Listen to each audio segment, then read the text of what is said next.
This is a republic, if you can keep it, with Mark Brewer and Jeff Timmer. I'm Mark Brewer. Welcome to the March Madness episode of A Republic If You Could Keep It. But it's not just college basketball where there's madness. The bracket busters extended to the halls of Congress where two of Donald Trump's legion of incompetents got busted over the administration's incompetent war on Iran and on the American people on the economic front. Jeff Timmer. Michigan's two U.S. senators took part in the Homeland Security Committee's grilling of one-time MMA fighter and the recipient of the Dumbest Person in the U.S. Senate Award, Markwayne Mullin, who is set to inherit Kristi Noem's office. Presumably, but not certainly, minus the affair with Corey Lewandowski, Trump's former campaign manager. Alyssa Slotkin tried to get a commitment that ICE agents won't be showing up at voting precincts in November. In Mullin's response, it wasn't exactly reassuring. But if there is a threat, a specific threat, say it's in a Jewish community, and there is a threat that's specific to that polling area, then we will work with local law enforcement. There'll be a reason for us to be there, and it'll be known why we're there. I think the reason you're here and not Kristi Noem is because Americans trust their local law enforcement now way more than they trust ICE. So I would just say if we ever get to the point where you are being asked to put armed ICE officers at polling locations, we have lost the plot as a country. We have fundamentally lost it. And until I hear someone tell me that this man, President Trump, will actually allow us to have a free and fair election, there is zero trust here, and I cannot trust that he won't try and steal it again. Gary Peters reminded Mullin that it's Republicans who are voting against paychecks for TSA employees at airports. Peters reemphasized what he said on last week's episode of this podcast about the growing mess at airports across the United States. We have put on the floor bills to fully fund TSA, and my Republican colleagues have objected. I heard all this support for TSA today, so I hope you tell your colleagues don't object to the TSA funding bill. Please don't do that. We could pass it today. God, that would be great. But we heard a lot of theater, all this stuff. FEMA, pass it today. Coast Guard, pass it today. CISA, cybersecurity, pass it today.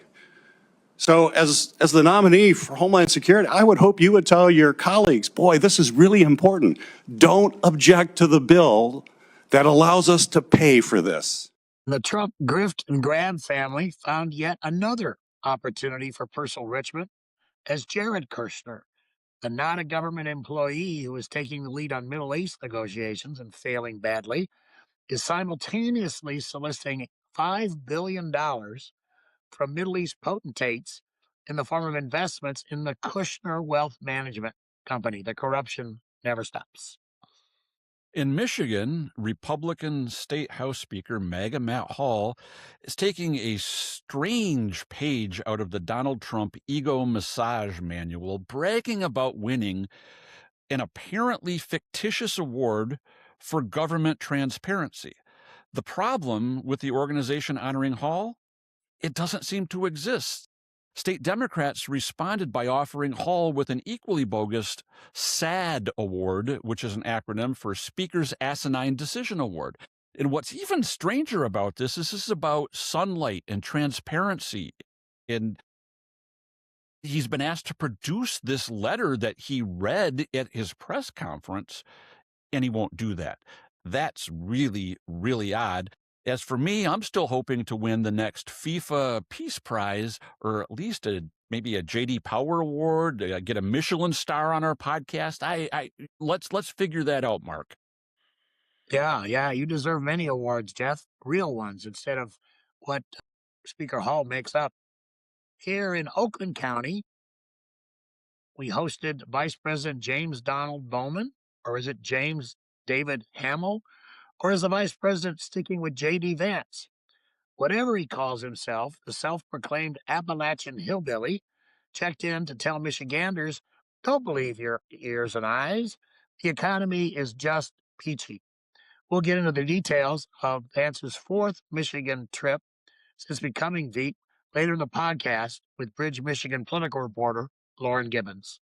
The Jeffrey Epstein cover-up scandal that has gripped Washington for most of this last year that Donald Trump has been back in office after promising to release the Epstein files. Well, now it's threatening to tarnish Michigan's famed Interlochen Center for the Arts, with state Democrats calling for an investigation into what they describe and as being reported as disturbing connections between Epstein, his associate Ghislaine Maxwell, and the Northern Michigan Arts Institution. This is going to keep having legs, not just across the country, but specifically here in Michigan. Donald Trump claims that a living former president privately supported his Middle East war and wishes that he had done it. But with all four former living presidents denying that they've even talked to Trump about the war, well, we can't quite figure out who it is. Was it President Jeb Bartlett, President Frank Underwood, or the ghost of the late, great Abraham Lincoln? Well, Mark, let's talk a little bit about Trump's war of choice, his unilateral, what seems to be just an impulsive decision that wasn't supported by the intel community or the military brain trust, to launch this strike in Iran, create this wider war in the Middle East that now Trump is whining about on social media, saying Iran isn't being fair. They're punching us below the belt. Like, he never contemplated that there would be consequences to his actions. And I think it's fair to call the whole episode a triple disaster. It's bad foreign policy, it's deteriorating our already precarious economic situation, and it's horrific politics for Republicans having to defend Trump. What do you think about Jeff, you're absolutely right. This act of hubris, this arrogance by Trump, I think he thought somehow Iran was like Venezuela. The winner in this war so far has been Putin, frankly, as Trump, against, again, all common sense, allows their oil to be sold at higher prices, money they're just going to use to continue to attack Ukraine. I mean, it makes no sense whatsoever. Yeah, it's just a disaster on so many fronts. And the war, even as we speak, is widening. There are now attacks on Iran's oil infrastructure by the United States and Israel. That'll cause retaliation against not only Israel, but all these other Middle Eastern nations. None of our NATO allies are willing to come and help bail Trump out. And even the Navy has repeatedly told him, we cannot clear the Strait of Hormuz. Can you imagine sending these multi-billion-dollar aircraft carriers or billion-dollar destroyers into that strait? It ain't going to happen. And so Iran, even though it obviously has been savaged militarily, there's no doubt about that, holds the upper hand because of geography and because they're smarter than us about what's come to be called asymmetric warfare, right? Tens of thousands of drones, activating their sleeper cells around the world to cause damage. I guess I heard this morning that the United States has told all of American citizens in Iraq to leave the country. And that's the kind of stuff that Iran is going to continue to do. And Trump, playing soldier, he and Pete Hegseth, can't stop it. And we haven't even talked about the economic effects here. I don't know about you, Jeff, but last night I paid almost $4 a gallon for gas to fill up my car. It goes up 10, 20 cents every time I go in to fill up. That permeates the economy. Gasoline and diesel are behind everything, not only in terms of transportation, but they're used in the manufacture of a lot of products. And it's very visible. I posted on Twitter this week, I don't know if you saw it, a picture of the gas prices at my local gas station. I mean, it's right there every day as you drive. You see the effects of this war. And that's the kind of thing that people in this country just do not tolerate. They didn't support the war in the first place, but now we've got these terrible personal impacts on them, seeing these rising prices every time they go to fill their gas. So, yeah, I don't know where this ends. I don't know how Iran may not let Trump decide that the war is over, right? I mean, they don't have to listen to him, and they've said that. They said, well, fine, you can walk away, Trump. Doesn't mean we open the strait. Doesn't mean we don't continue to do these subversive things and continue to use these drone attacks, I think he's put the United States, Trump has, in a very, very hard spot. Yeah, there's a reason that every president since 1979, since Jimmy Carter with the revolution in Iran that overthrew the Shah, and then the infamous Iran hostage situation that impacted tremendously the end of Carter's presidency and Reagan's victory in 1980, every president since Jimmy Carter has wanted to get rid of this horrific, oppressive, hostile regime in Iran that has spread terrorism around the Middle East and around the world. But there's a reason why they all haven't. It's not because they weren't as smart as Donald Trump. It's not because the U.S. military wasn't capable of laying waste militarily to Iran's infrastructure and military capabilities like we're seeing now. The reason was it wasn't going to be easy. They actually had their intel and military advisors and smart people around them who said, you got to think about what happens next. And Persia and Afghanistan, or Persia being Iran, is where empires have gone to die over history, over millennia. And there's a reason. Because of that geography there, it has been a bridge too far, never advised, not because we couldn't do militarily what we're doing, but because you have to, then what comes next? What you knock out this regime or the leaders, new ones come in, a different regime. Is it going to be more hostile? Is it going to create more chaos and uncertainty? That's why presidents from Reagan to Bush to Clinton to Bush to Obama and Biden didn't do this, because it's really almost a no-win situation, especially without laying the groundwork for a wider war supported by allies, supported by the American public, which is overwhelmingly against these actions so far. Nothing about this is smart. That shouldn't surprise anybody, but it's deadly. Not just the now, I think, dozen servicemen or service members who have died, all those injured and those families that are impacted, but it's going to have the repercussions that are going to play out in the Middle East with our allies and with our economy for months and years to come. Trump is sending the Marines to the Middle East, as if we haven't learned from Vietnam, Afghanistan, and Iraq that Asian land wars are not winnable.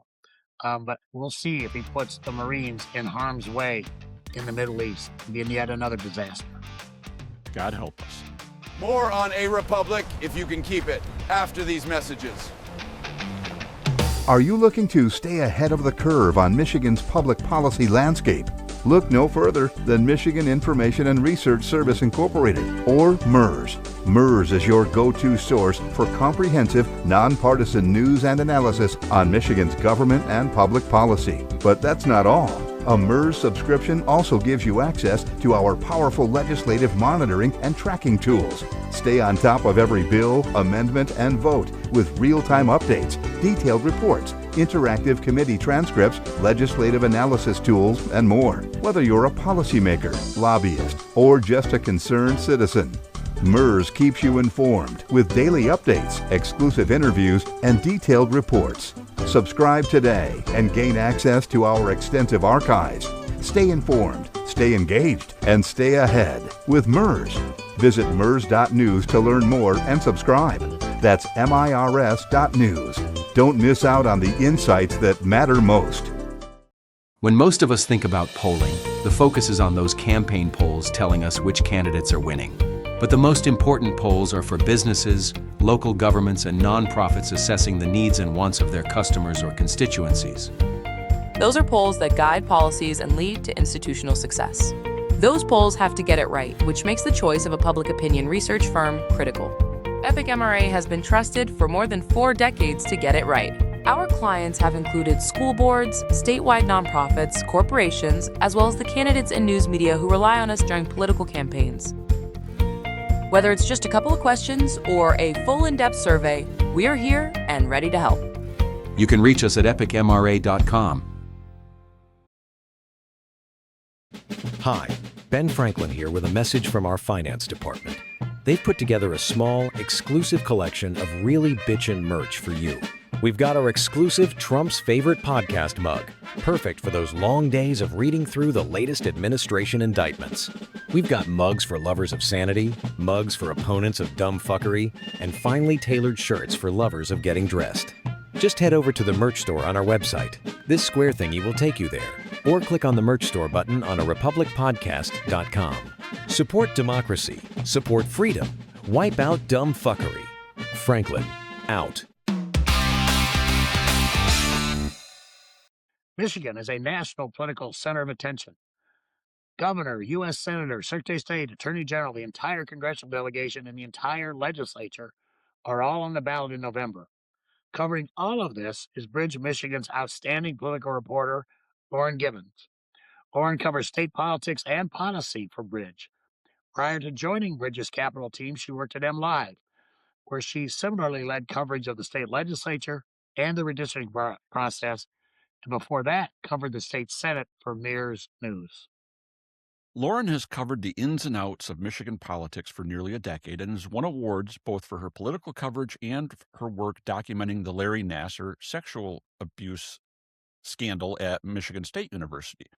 Lauren grew up in the Lansing area and graduated from Michigan State, majoring in journalism and history. She lives in Ferndale, and her party tricks include Irish dancing and telling friends what political districts they live in without looking.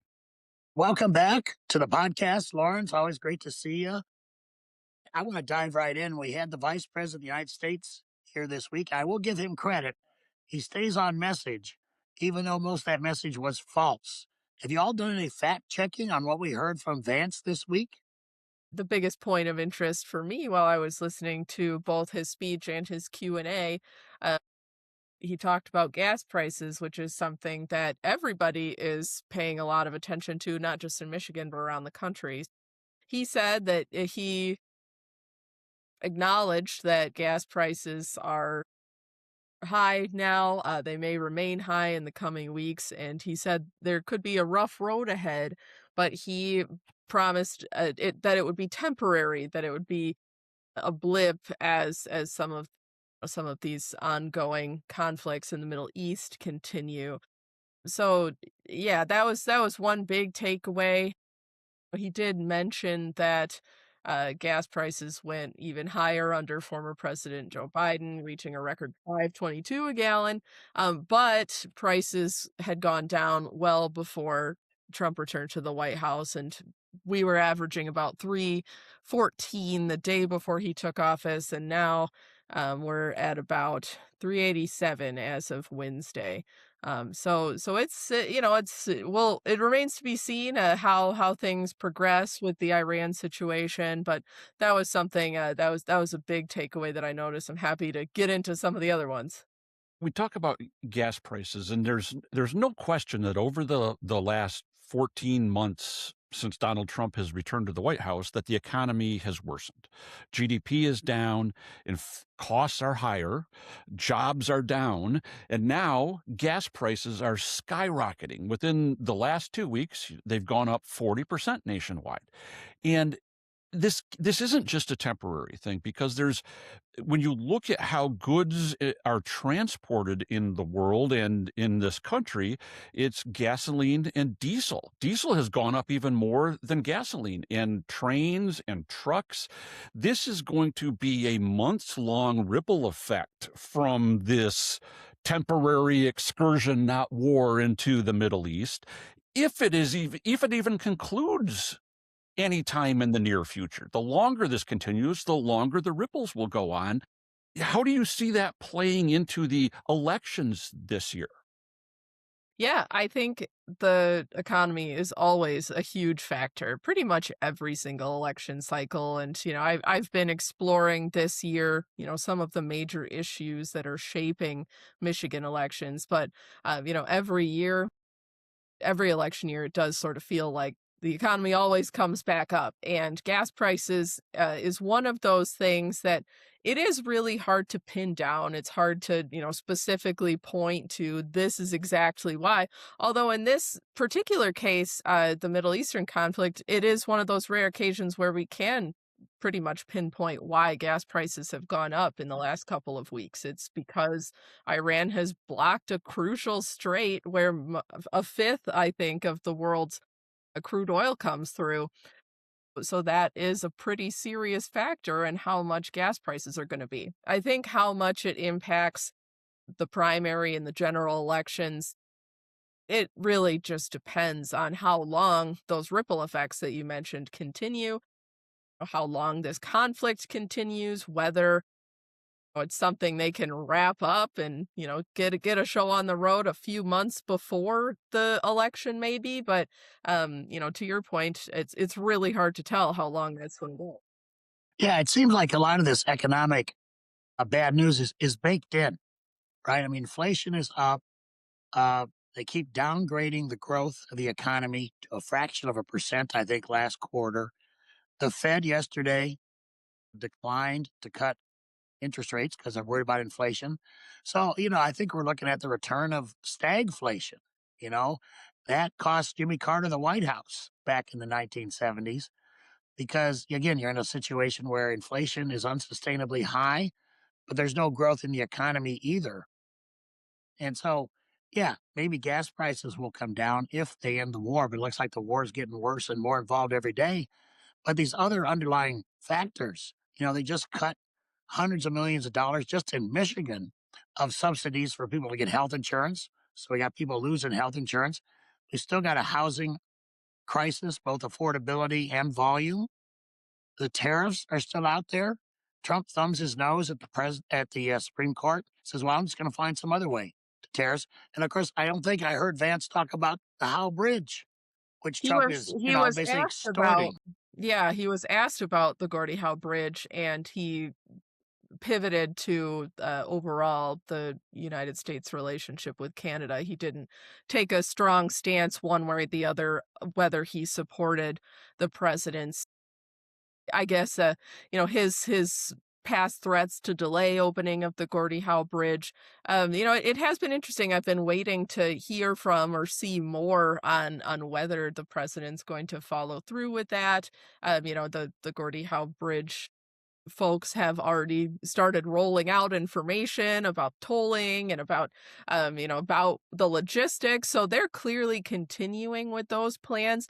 I think in Michigan, if that bridge is delayed, that's going to be a huge issue. And that's going to come up and be a factor, I think, for a lot of people in Southeast Michigan. That's something that a lot of businesses have been preparing for, excited about, a big touch point in a lot of different manufacturing sectors. And that's another point that was brought up in J.D. Vance's comments on Wednesday. He did talk about claim to win for manufacturing in Michigan. It's a little bit more of a muddied record. While some jobs have been added, there's also been some jobs lost. And there's a lot of reasons for that. You touched on a few of them, such as the tariffs and, just ongoing uncertainty in the manufacturing sector. But so that was another point that was brought up and could continue to be a factor in the election, if the job market is still uncertain come November. Yeah, I mean, those tariffs, there was a report recently, cost just the auto companies, the big three, tens of billions of dollars just last year. That's money they don't have to invest. That's money that didn't go into profit sharing checks with all those UAW members. It's just like they got themselves in such a box. And I don't think Trump's going to do Carney any favors, right? Carney says the other day, "I'm not going to send Canadian military forces to bail out Trump of his trumped up, war against Iran." So I don't think our relationship with Canada getting any better either. Yeah, and I do think it's really interesting. There is, at least when it comes to the automotive tariffs, there is, union support of those very specific auto tariffs, but then the tariff picture has been so broad.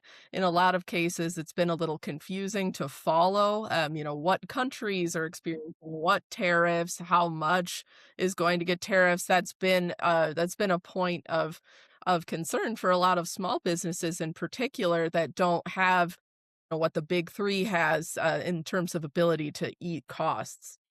Let's turn this into the U.S. Senate race. And, I was thinking, over the last year, Trump has imposed these unilateral tariffs without support of Congress. Mike Rogers, the Republican U.S. Senate candidate, says, attaboy, more costs on U.S. consumers. Fed Chair Powell yesterday says the inflation that we're seeing is directly attributable to the tariffs. Without the tariffs, there would be no inflation. Mike Rogers says, great, I support Trump, not American consumers. On the Gordie Howe Bridge, which is going to have huge economic benefit to Michigan and Michigan consumers, Michigan workers, Mike Rogers says, yay, I support Trump, not Michigan's economy. And now with the gas prices and the Iran war, again, Mike Rogers is right behind Trump saying, yes, I support Trump. How do you see a candidate trying to Can he successfully back Trump, leave no room between him, and still get elected in November with these anchors being thrown on him by the White House? I am really interested to see how that plays out. There's a lot of factors, both in state and the national trends, that really have a lot of import for the U.S. Senate race. I think the biggest one nationally, the obvious perhaps, it's a year where President Trump is not on the ballot. All of these congressional Republican candidates are having to pretty much stand on Trump's record. And, what the overall public opinion, not only on the tariffs, but on a lot of issues, right? Immigration would be one that comes up. And yeah, to your point here in Michigan, Gordie, of course. But yeah, I think a lot of it will ultimately have to do with what voters are thinking generally.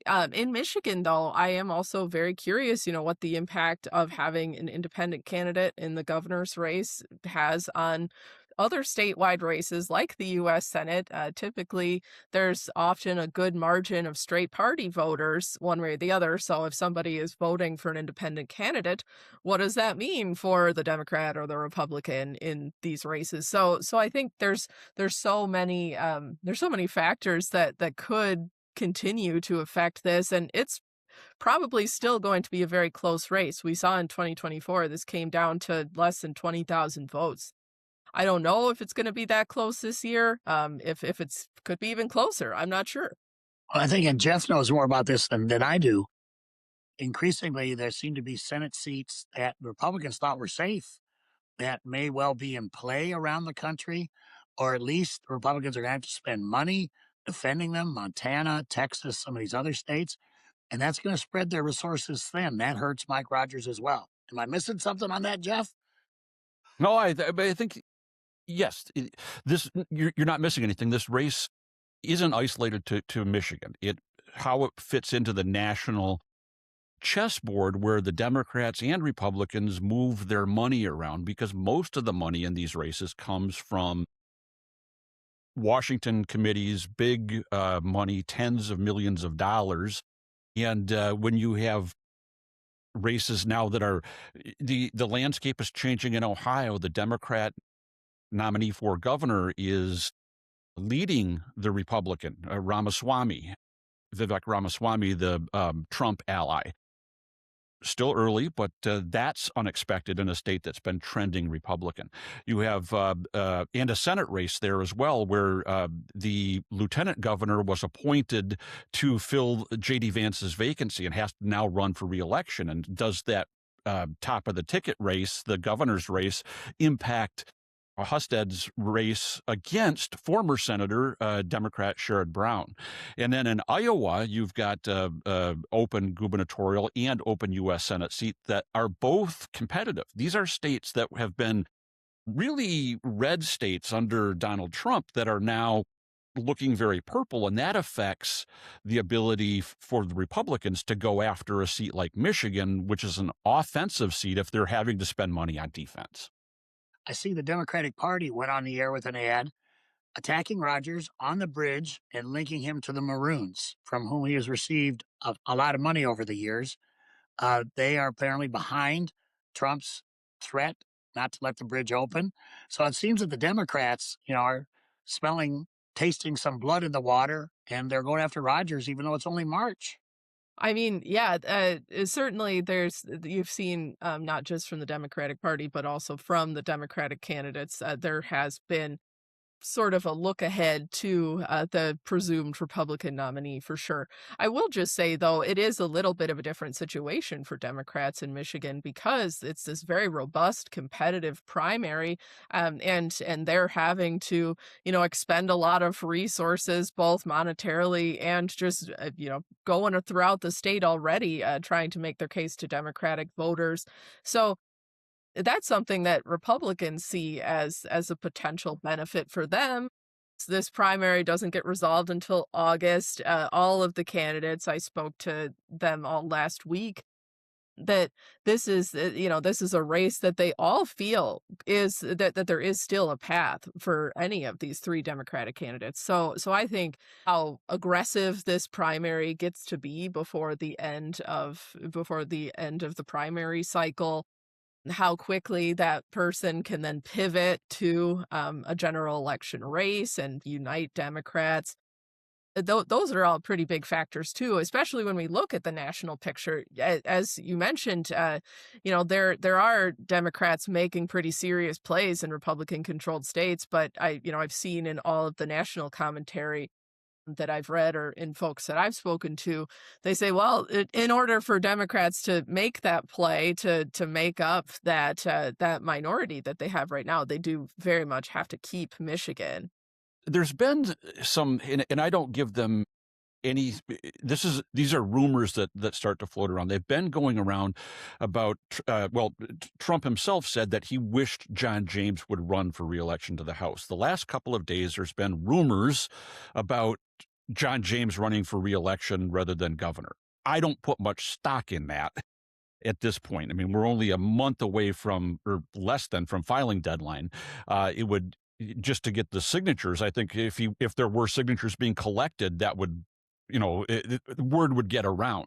But have you picked up on any of those rumors this week? Could you imagine something like that happening at this late stage?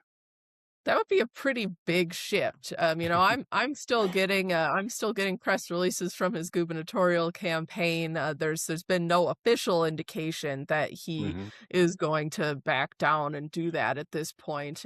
I guess technically there are still a couple more weeks left to make that decision. It would be pretty difficult at this point, not only for the Republican field to see, who comes to the fore as a potential front runner in that race, but also, at this point, there's already Republicans who are interested in running for that seat. So there would be some complications at that level too.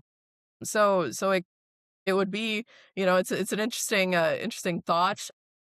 I would be very shocked if that happened at this point. Yeah, I think, this is probably coming from that poll released by Strategic National, John Yobb's company, Perry Johnson's campaign guru.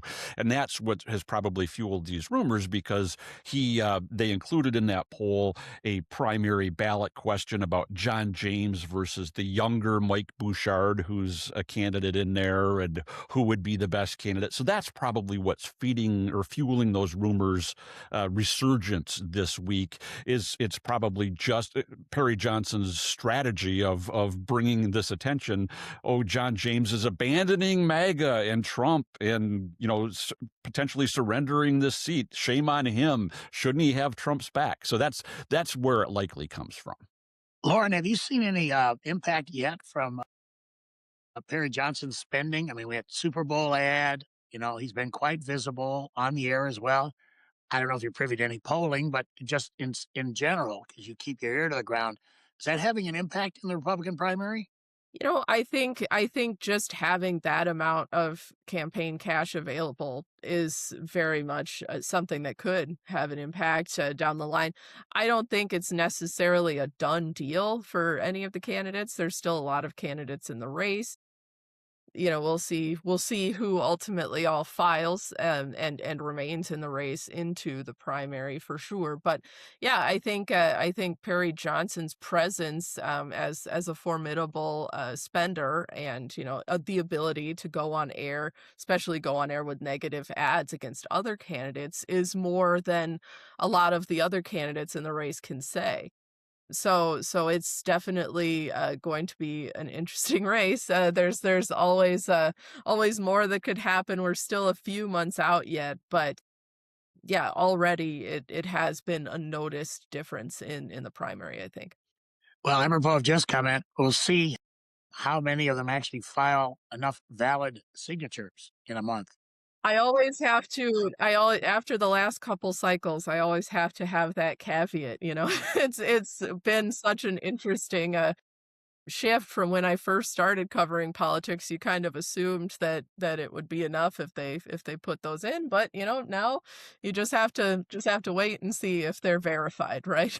Right. Yeah, Wait, well, finally this yeah. past week, one of those guys got sentenced to jail, long-term jail sentence. Yeah, And I hope yeah. that'll be a disincentive to this kind of conduct.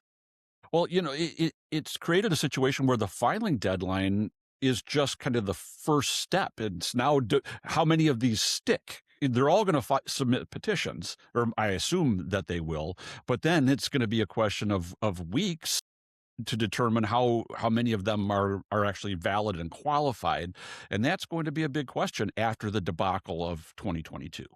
Yeah, it is something that I think a lot of candidates are paying a lot more attention to. No one wants to be in a situation like we saw in these last couple of cycles, where the reason that you're not on the ticket is not for lack of effort; it's because the signatures weren't valid. So I think, regardless of party, regardless of race, you're seeing candidates put a lot of effort into making sure there's enough valid signatures.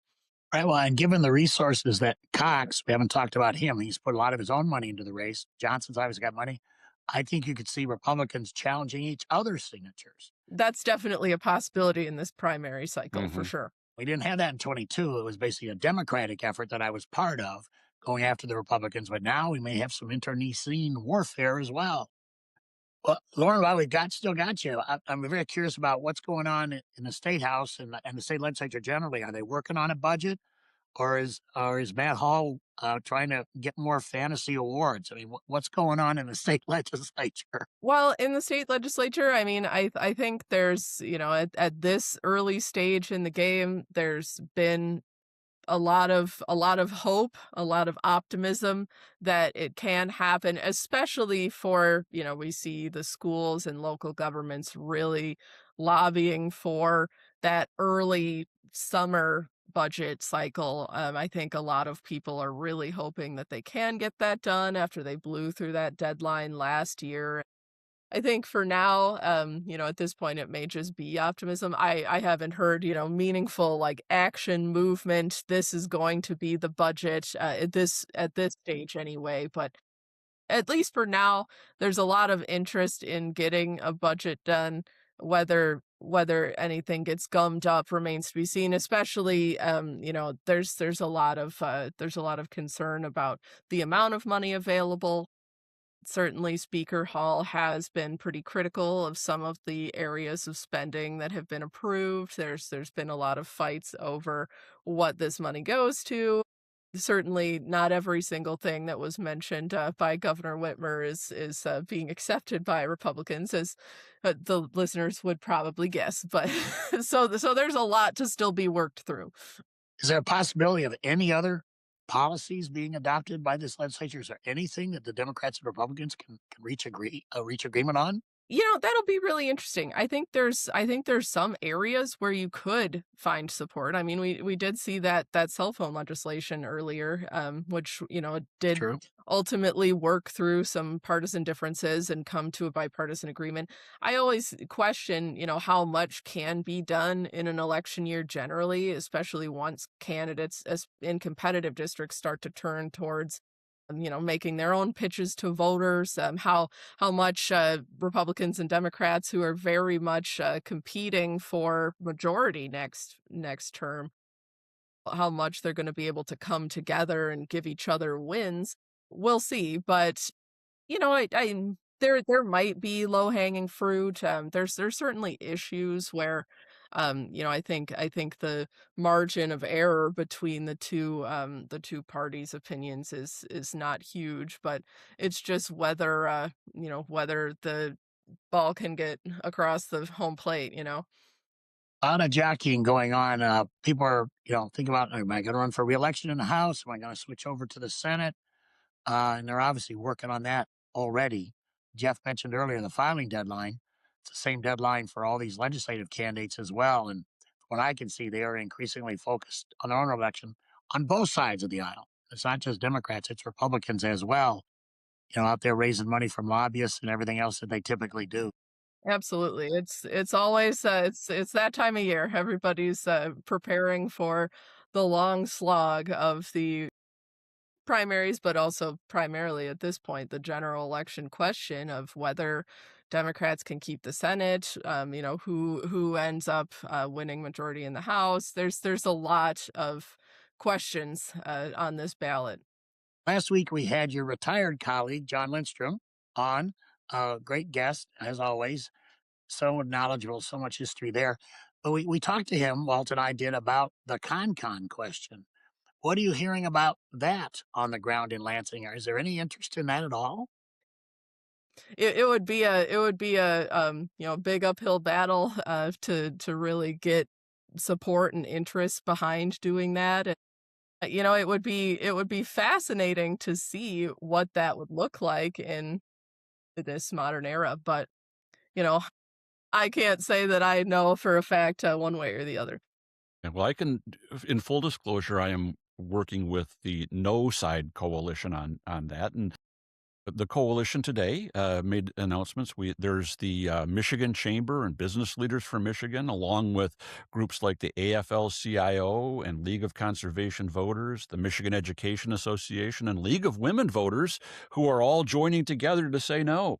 Left and right, cats and dogs living together is a similar coalition to what we saw back in 2010 in 1994, where folks can disagree on a lot of, well, virtually all policy issues, but agree that it's better to live with the current Constitution as amended over these last 60 years and fight any battles to change the Constitution amendment by amendment.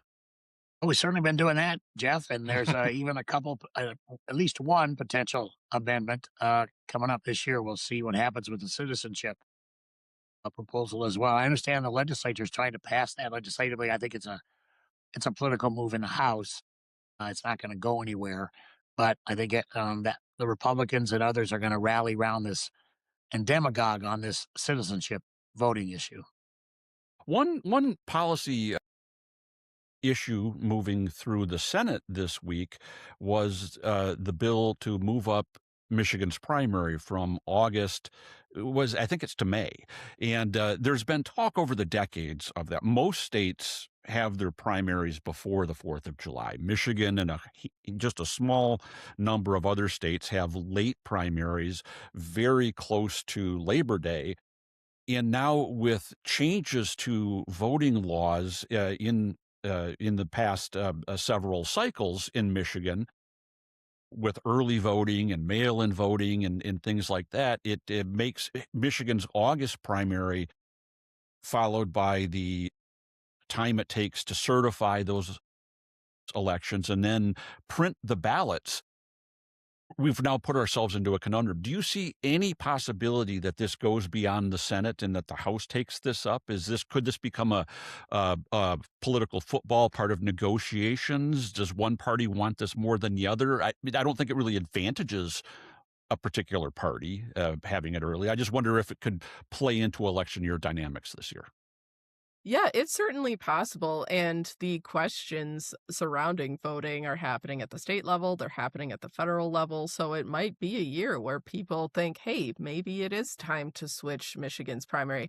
It is, I think, regardless of party, especially if you're coming off a very competitive or bruising primary, there's not a lot of time between August and November to really get beyond that and encourage one within your own party voters to come together behind you, even if they were backing the other person, and then to get beyond whatever ads all of these people were seeing in the primary cycle. So I think you could make the case to both parties that it might be worth looking at to move it to May. Even we saw. I was watching just out of curiosity some of the primaries in other senates or in other states and the Senate cycles, and just seeing how early it was. I was just like, wow, that primary's done already. But that's just my my Michigan bias talking. It's for a lot of states, it's very common to have primaries way earlier in the year, so these candidates can start going into the general election process. So, I think I don't know that it's necessarily a hard left or a hard right issue. I think it's something that's worth looking at. If that happens, we're going to say, Happy New Year. Here are my petitions and my affidavits of identity to run for office. I mean, I have to move the filing deadline to January, frankly. There is a weather aspect to this that perhaps is something worth considering as well, to that point, for sure. Well, Lauren, thank you so much for joining us again. You've been a great guest many times on this podcast. We always enjoy your insight, your reporting at Bridge, Michigan, and that of your colleagues at Bridge, Michigan. So tell folks where they can find you online, the publication and you in particular. Absolutely. So bridgemichigan.com. I'll always recommend folks sign up for our newsletters. So if you look on our webpage, there's a newsletter sign up, and myself and my colleagues on the politics team do a twice weekly political newsletter, which is probably the best place to get the ins and outs of what's happening every week. Well, thank you for being so generous with your time with us today, Lauren. We really, really appreciate it. Yeah, thanks for having me. Always happy to do it. And with that, we're done for this week. Still another week that will baffle and energize future historians.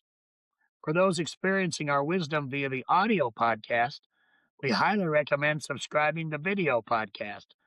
Our YouTube channel is a Republic podcast. It's free, and Brendan Carr can't touch us. And please, you can also subscribe to our YouTube channel by visiting our website at republicpodcast.com, adding to our subscribers so our producer will keep giving us rations of gruel to keep us talking to you. And we can be some of the cool kids that you listen to. If the Republic is still standing, Mark and I will return next week. Thank you for your attention to this matter. A Republic, if you can keep it, is a copyrighted presentation of Michigan citizens for a better tomorrow.